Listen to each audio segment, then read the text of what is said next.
में वक्फ बोर्ड की संपत्तियों पर योगी आदित्यनाथ का शुरू हुआ एक्शन।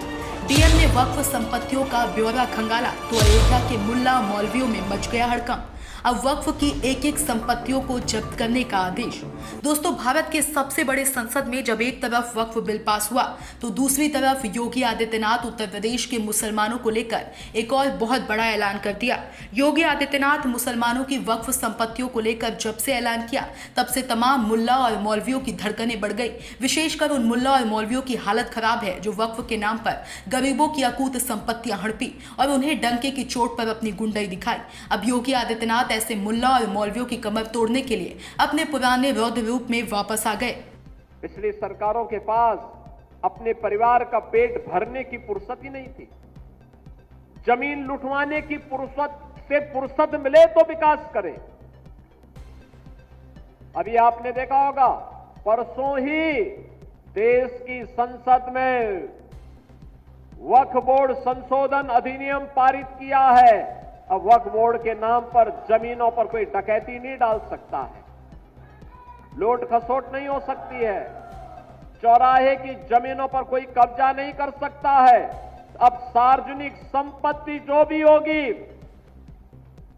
जो राजस्व की भूमि होगी, उसका उपयोग विद्यालय बनाने में, चिकित्सालय बनाने में, कॉलेज बनाने में, मेडिकल कॉलेज बनाने में, ऐसे बैराज बनाने में, गरीबों के लिए आवास बनाने में ही उसका उपयोग होगा। किसी बोर्ड के नाम पर लूट खसोट हमेशा के लिए लगाम लगाने का काम किया है। वक्फ बोर्ड संशोधन अधिनियम पारित होने के कारण अब ये मनमानेपन पर लगाम लगेगी। मैं इसके लिए प्रधानमंत्री मोदी जी का, गृह मंत्री अमित शाह जी का हृदय से आभार व्यक्त करता हूं, क्योंकि उत्तर प्रदेश में भी लाखों एकड़ लैंड वक्फ बोर्ड के नाम पर नाजायज तरीके से कब्जा करने का काम हुआ था। इसमें किसी गरीब का कल्याण नहीं हो रहा था, चंद लोगों के लिए लूट का एक माध्यम बन गया था।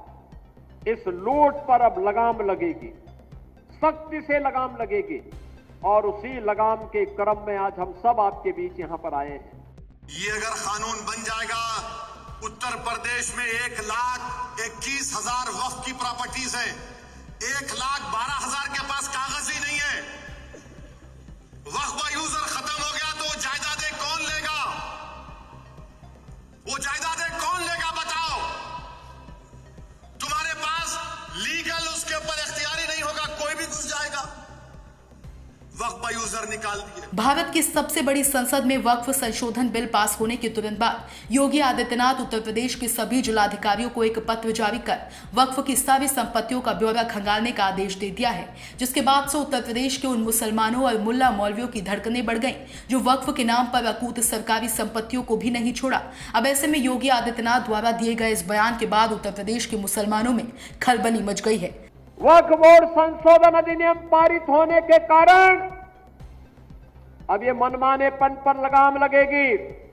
मैं इसके लिए प्रधानमंत्री मोदी जी का, गृह मंत्री अमित शाह जी का हृदय से आभार व्यक्त करता हूं, क्योंकि उत्तर प्रदेश में भी लाखों एकड़ लैंड वक्फ बोर्ड के नाम पर नाजायज तरीके से कब्जा करने का काम हुआ था। इसमें किसी गरीब का कल्याण नहीं हो रहा था, चंद लोगों के लिए लूट का एक माध्यम बन गया था। इस लूट पर अब लगाम लगेगी, सख्ती से लगाम लगेगी, और उसी लगाम के क्रम में आज हम सब आपके बीच यहां पर आए हैं। सूत्रों की माने तो योगी आदित्यनाथ सबसे पहले अयोध्या मंडल में आने वाले सभी जिलों से वक्फ के नाम पर कब्जाई गई संपत्तियों का ब्यौरा मांगा है, जिनमें अयोध्या सबसे पहले है। अयोध्या में वक्फ के नाम पर मुसलमानों ने अकूत संपत्तियां हड़पी। भगवान राम की नगरी अयोध्या में मुल्ला और मौलवियों ने मिलकर अरबों खरबों की अकूत संपत्तियां वक्फ के नाम पर हड़पी हैं। शहर के तमाम प्रमुख स्थानों की बेसकीमती संपत्तियों को भी जबरन वक्फ के नाम पर कब्जाया है। वहीं 2014 के आंकड़ों के मुताबिक अयोध्या में वक्फ के नाम पर कुल 1500 1501 वक्फ संपत्तियां हैं, जिनमें 1315 सुन्नी वक्फ और 186 शिया वक्फ के नाम पर कब्जा है। सूत्रों की माने तो अयोध्या में भी प्रदेश के और जनपदों की तरह यहां भी बड़े पैमाने पर तालाब, पोखर, खलिहान और ग्राम समाज की जमीनों को भी वक्फ घोषित किया गया, जिसे सरकार ने पूरी तरह अवैध माना है। 2014 में अधिकारियों के मुताबिक कहा गया था कि सरकारी जमीन, ग्राम समाज की जमीन और सार्वजनिक संपत्तियां किसी भी सूरत में वक्फ घोषित नहीं की जा सकती। केवल उन्हीं संपत्तियों को वक्फ माना जाएगा जो किसी व्यक्ति द्वारा स्पष्ट रूप से दान की गई होंगी। 2014 के आंकड़ों के मुताबिक अयोध्या में वक्फ के नाम पर कुल 1501 वक्फ संपत्तियां हैं, जिनमें 1315 सुन्नी वक्फ और 186 शिया वक्फ। अंबेडकर नगर में 1575 वक्फ हैं, 1333 सुन्नी और 242 शिया वक्फ। सुल्तानपुर के बाद बाराबंकी में वक्फ के नाम पर सबसे ज्यादा संपत्तियां हैं, जहां 4927 वक्फ संपत्तियां हैं, जिनमें अकेले 4679 सुन्नी और 248 शिया वक्फ की हैं। और वहीं सुल्तानपुर से सटे अमेठी में 1013 संपत्तियां हैं, जिनमें 997 सुन्नी और 16 शिया वक्फ की हैं।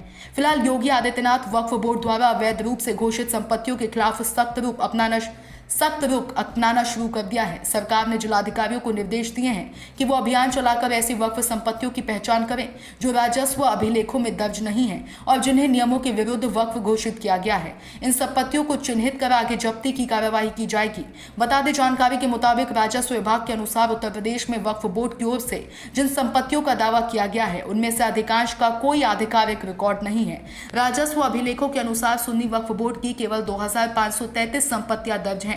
वहीं शिया वक्फ बोर्ड की 430 संपत्तियां ही अधिकृत रूप से पंजीकृत हैं, जबकि वक्फ बोर्ड द्वारा घोषित आंकड़े इससे कहीं अधिक हैं। सुन्नी वक्फ बोर्ड की 1,24,355 संपत्तियां और शिया वक्फ बोर्ड की 7,785 संपत्तियां। Bureau report DK Tripathi, Sam TV digital. ये सत्ता के वादों और अपराधियों के एक एक कारनामे की हकीकत। और हाँ, अगर आपके पास भी हो कोई ऐसी खबर तो कमेंट करके हमें बताएं, क्योंकि बिना डर और दबाव के हम दिखाते हैं हर एक खबर डंके की चोट पर।